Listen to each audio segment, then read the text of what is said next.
আজকে এইখানের অনুভূতি বলতে আমি এইটুকুই বলতে পারি যে এই সংগঠনের দুইজন সেক্রেটারি, একজন জয়েন্ট সেক্রেটারি কামরুজ্জামান সাগর আর এই সংগঠনের সেক্রেটারি কামরুজ্জামান সাগর আর জয়েন্ট সেক্রেটারি ফিরোজ খান দুজনই আমার প্রধান সহকারী পরিচালক ছিল। কিন্তু আমার কি দুর্ভাগ্য, আজকে আমার এক সেক্রেটারি আছে আরেক সেক্রেটারি নাই। কিন্তু আমি মনে করি দিন শেষে ওরা দুজনই আমার সন্তানের মতো। এই সংগঠন আমার একটি গর্ব। আমরা ইনশাল্লাহ সাকসেস হব এবং আমরা এই সংগঠনকে একটি সাকসেস সংগঠনে পরিণত করব। এই দোয়া আপনাদের সবার কাছে চাচ্ছি, দর্শক সহ প্রতিটা টেলিভিশনের সংবাদকর্মী থেকে শুরু করে নিউজের সঙ্গে যারা জড়িত আছেন তাদের সবার কাছে। মানে বিষয়টা হচ্ছে যে শেষ যুগে জানি না, কিন্তু ধ্বংসের দ্বার প্রান্তে এসে দাঁড়াইছে, আমি এটা বলতে পারি। কারণ দেখেন, আমি সেদিনও একটা ইন্টারভিউতে বলেছি আমরা শুধু আমি তুমিতে সীমাবদ্ধ হয়ে গেছি। আবার দেখবেন একটা কালচার ঢুকছে, আমরা জীবনে কোনোদিন আমাদের বান্ধবীকে তুই বলি নাই, আমরা অনেক সময় হচ্ছে গিয়ে সর্বোচ্চ তুমি বলতাম। তো এই যে তুই কালচার কিন্তু আমাদের না। তা আপনি যখন আমার কৃষ্টি কালচার থেকে আমাকে আলাদা করে ফেলবেন, শেকড় থেকে উকড়ে ফেলার চেষ্টা করবেন, অবশ্যই তো আমি ধ্বংসের দ্বার প্রান্তে বা মৃত্যুর দ্বার প্রান্তে আসে দাঁড়াইছি। আপনার আগের প্রশ্নটা আমি আর একটু যোগ করতে চাচ্ছি যে আমরা যখন ছোটবেলা ছিলাম, আমরা ধরেন হচ্ছে গিয়ে যখন নাটক দেখতাম কি যে দাদি, নানি, চাচি, চাচা নামাজের একটা মুসলায় বসা আল্লাহর কাছে ফরিয়াদ করতেছে। অথবা অন্য ধর্মেরও অনেক নাটক হয়েছে যে দেখেন গির্জায় গেছে অথবা হচ্ছে গিয়ে বৌদ্ধ মন্দির থেকে বেরোয় আসছে। এখন কিন্তু নাটকে দাদি, নানি, চাচি কিচ্ছু দেখেন না, সব খালি আমি তুমি। একটা ঘরের মধ্যে শুটিং করবে, চারপাশে হচ্ছে গিয়ে ছবি টবি লাগাবে আর নিজের আওয়াজ। ধরেন আমার যখন ইন্টারভিউ নেবে না, আমি বলবো আমার চেয়ে বড় ডিরেক্টর কিন্তু আর নেই, আমি কিন্তু হচ্ছে গিয়ে ভোকালও চেঞ্জ হয়ে যায় আমাদের। সো দ্যাট এই যে আমাদের চেঞ্জিং রোগ, এই রোগটা আমি মনে করি যে আমাদের জন্য খুবই খারাপ। আর ওটিটি প্ল্যাটফর্মের কথা বলছেন, আমি মনে করি যে কোনো প্রযুক্তি আমাদের জন্য আশীর্বাদ, কিন্তু এই প্রযুক্তিটাকে আপনি কিভাবে ব্যবহার করছেন এইটা আগে আপনাকে মাথায় নিতে হবে। এখন এই ওটিটির ধোঁয়া দিয়ে দেখবেন সবাই বলে কি যে গল্প চেঞ্জ হয়ে গেছে, টেস্ট চেঞ্জ হয়ে গেছে। ভাই কিচ্ছু চেঞ্জ হয় না। আপনি আমারে বলেন, কেউ কি এরকম করে কল্লাটা ব্যাকা করে বলে আমি তোমারে ভালোবাসি? জীবনে কোনোদিন দেখছেন সেই রোমিও জুলিয়েট হাঁটু গাইরা যখন বলবে আমি তোমাকে ভালোবাসি, সেই পকেটে কেউ তো এরকম করে বলে না আমি তোমাকে ভালোবাসি? তো এই যে একটা বিকৃত চিন্তা ভাবনা, আমরা আগের জায়গায় আছি। আমাদের প্রেজেন্টেশনটা নান্দনিক হওয়া উচিত, আমাদের গল্পগুলো আমাদের সংস্কৃতি। দেখেন আপনি রিসেন্টলি একটা ছবির প্রতি, আমি নাম নিতে চাচ্ছি না, ভায়োলেন্সের অভিযোগ নিচ্ছে, কঠিন অভিযোগ ভায়োলেন্সের। এখন এই যে ভায়োলেন্স, এগুলো কিন্তু কিশোর গ্যাং তৈরিতে সহযোগিতা করবে।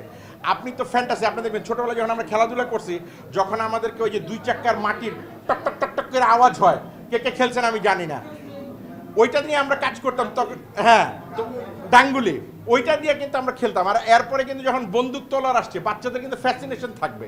সো দ্যাট টিনেজারদেরকে আপনি যদি ওই জায়গায় ঢুকায় দেন, থ্রিলার কইতে মার্ডার করা শিখান, তো 2 দিন পর তো এই সমাজে মার্ডারই হবে, শিখবে কি? এই সিন্ডিকেট ভাঙতে হলে সর্বপ্রথমে আপনার টেলিভিশন মালিক এবং টেলিভিশন চ্যানেলে যারা নাটক বিভাগের প্রধান আছেন তাদেরকে আগে আসতে হবে। কারণ হচ্ছে গিয়ে একজন টেলিভিশন মালিক আর ধরেন একজন টেলিভিশনের যারা অনুষ্ঠান বিভাগের প্রধান, উনি যখন বলবেন ভালো অভিনয়, ভালো নির্মাণ, ভালো গল্প নিয়ে যে আসবে তার নাটক চালাবো, এবার নাটকের দাম 10,000, 20,000, 30,000, 50,000, 2 লাখ, 5 লাখ, দ্যাটস ম্যাটার না। আমি ধরেন একটা নির্মাতা, আমার হয়তো টাকা আছে বা আরেকজন প্রডিউসারের টাকা আছে, একটা ভালো নাটক বানাতে চায়, একটা নতুন ছেলে মেয়েকে ব্রেক দিতে চায়, উনি কিন্তু তখন এটা হারায় যাবে যে ঠিক আছে আমি একটা নতুন ছেলেকে ব্রেক দেই। কিন্তু টেলিভিশনে নেওয়ার পরে বলবে যে আপনার নাটকটি চলার উপযোগ্য না। কিন্তু কোথাও লেখে না নাটকটার সাউন্ড কোয়ালিটি খারাপ, কোনো চিঠিতে লেখে না, আজ পর্যন্ত কেউ দেখাইতে পারবেন না। যদি দেখান আমি ক্ষমা চেয়ে নিব অন স্ক্রিন। কোনো চিঠিতে লেখে না, খালি লেখে আপনার নাটকটি প্রচারের অনুপযোগ্য। কোথাও লেখে না সাউন্ড খারাপ, কোথাও লেখে না আপনার নাটকের চিত্রগ্রহণ খারাপ। মানে আপনি আমার ভুলটা ধরাই দিচ্ছেন না, খালি কইতেছেন আমার এটা প্রচারের অনুপযোগী। সো দ্যাট এই সিন্ডিকেট ভাঙতে হলে আমাদের যারা আমরা মেইন স্ট্রিমে কাজ করি আমাদেরকে আগে আসতে হবে। আমি আগামী দিনে পরিকল্পনা হচ্ছে ভাই, আমার একটা নতুন কথা হচ্ছে গিয়ে আমি গাছ লাগাচ্ছি এই অর্থে আপনার যা ছবি বানাচ্ছি আমাদের সব ছোট ছোট প্রডিউসার, আমরা চাপা মারতে পারবো না। আপনি দেখেন, আপনারা যারা সাংবাদিক, আপনারা কোনো লোককে দেখলে বুঝতে পারবেন যে এই লোকটা কি চাপা মারতেছে না ভিতরে কোনো মাল আছে নাকি নাই, মানে বুঝে ফেলাবেন কিন্তু যারা আপনারা জাতীয় সাংবাদিক। আর আমরা যারা নির্মাণ করি, প্রযোজনা করি, স্ক্রিনে একটা সিকোয়েন্স দেখা মাত্র বুঝবো আপনি 1 লাখ খরচ করছেন, 5 লাখ না 1 কোটি। আর আপনি 1 লাখ খরচ করে করেন 1 কোটি 1 কোটি 100 কোটি। কিরে ভাই, চাপাবাজির একটা লিমিট থাকা উচিত তো। সো দ্যাট আমরা ওই চাপাবাজি বানাচ্ছি না ভাই, ছোট ছোট ছবি বানাবো, ছোট ছোট গল্প দিয়ে।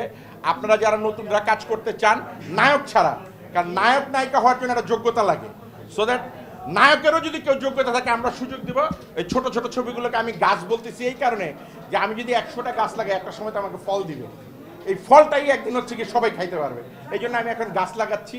আমার সীমানা হচ্ছে বিশাল আকাশ, বিশাল স্ক্রিন। দোয়া করবেন।